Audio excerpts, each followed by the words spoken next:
What's up, world? It's kind of tight out here right now. You know, a lot's going on here in Detroit.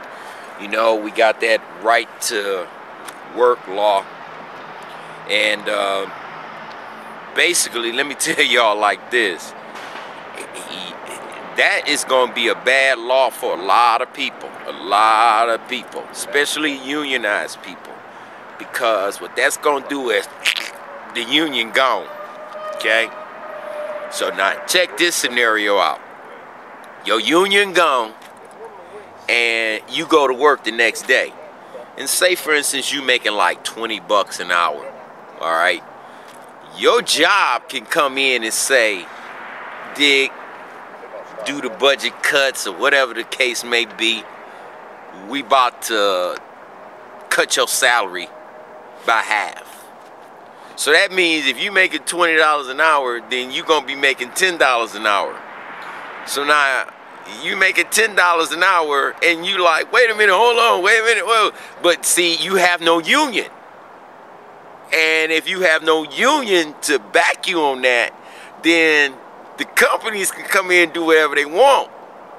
And then you sit back and you're under this pressure now to sit back and say, well, what do? Do I take this $10 or do I just say forget them and I'm gonna quit and what I'm gonna do? See, right now, it's bad out here. You're not gonna sit back and tell no goddamn body you gonna stop your job. You gonna get that money, but you're gonna take a hell of a loss. So y'all gotta understand what this right to work is all about, y'all. We don't have that. It's going to be chaotic for everybody. And I'm speaking for everybody out there working. All those people is in unions. Hey, look, that's going to be a bad thing. Bad thing. Because if it go down, it's going to be like this. You're sitting in their office with your manager or whomever, and they're sitting back telling you to make this decision about your pay. And then you're saying, well, let me go home and talk to my wife or my better half or whatever the case may be. And it's like, no. You got to make this decision right now because we got a whole lot of people behind you. So make the decision. Are you with it or are you without it? And then you can go home and see your family. That's what it's going to go down to. And I'm telling you, y'all, whoo! Let me tell you, MrSan44Man is right with y'all. For the money that I make, I shouldn't even be having no problems. But I'm having the same problems that y'all having. You sit there, you pay your bill. They don't take liens and things off your account. They don't let it. It's always, the paperwork is always the last issue. But when you give them the money, which is the first issue, then they can get that. But the paperwork that needs to go after you done paid them the money, that don't happen too quick. So therefore, you're in a bind, especially if you need to borrow something or need a loan for something and you done already paid this bill. Oh, because they haven't taken care of the business of the paperwork, now you can't get the loan that you need for your family because of the simple fact that you need a loan. It's as simple as that. Look. The internet is the new TV. I'm seen in 63 countries. I'm not gonna lie to y'all. This is a bad idea. If people don't have collective bargaining, and this jumps off, and understand 12/21/12 is going down, and also the fiscal cliff.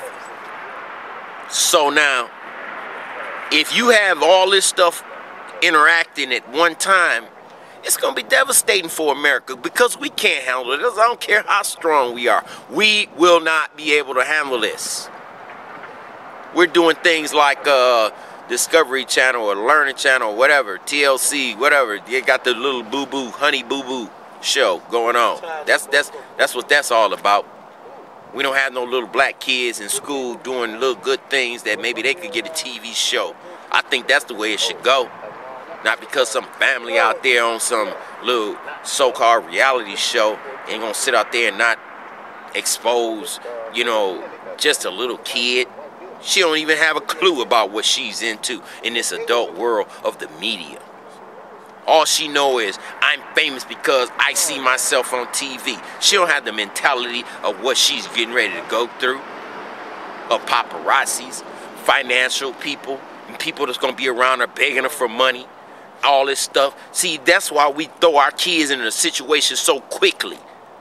That's why our kids are all twisted in the mind, ready to commit suicide and all this, because they can't handle the pressure.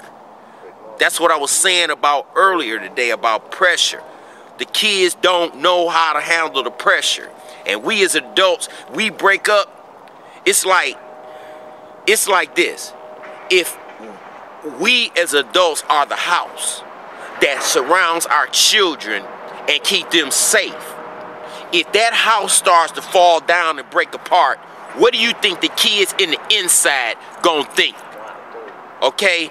They're gonna think that our house is coming apart and our situation is coming apart, and they're not gonna understand it because they were so used to the house being secure for them as being the parent.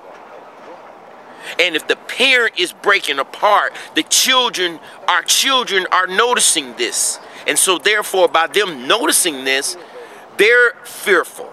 They don't know what direction they go to, because if you're saying that, you know, the child might come to you and say, Mom or Dad, but you got this bill collector on you, about to lose your car, you about to lose your house, get the fuck away from me. You know what I'm saying? You just go off not meaning to, but it's the stress that you have. And when that child starts to see, oh, my parent talked to me like that, what's going on? They start to feel the house crumbling within them. And that's what I'm saying, where we lose our respect, because they feel like we can't take care of them, but we have taken care of them. We've provided that house for them. It took a lot to put that together, but they don't understand that.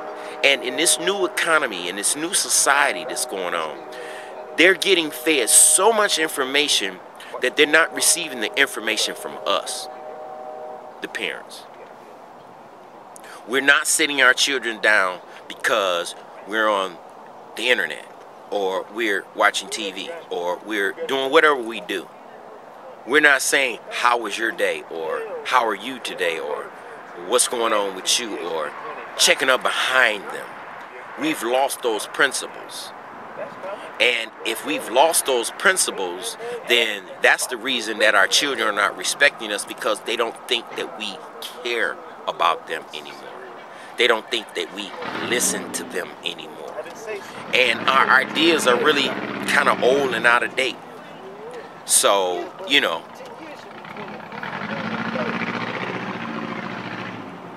I only can speak on what I see in the kids today. And maybe you see other things, and maybe you can write me and make comments on it. But this is a serious issue, y'all. And MrSan44Man just want to make sure that you all understand that this is a serious issue. And we need to talk to our kids, and we need to grab them. Because, y'all, these are last days. And if we don't have our children's respect, then we won't have any respect. This is your man, MrSan44Man, dropping a little bit of commentary knowledge on y'all. Hey, I'm out here, and I'm back in Detroit, and look forward to talking to y'all soon. Hey, peace.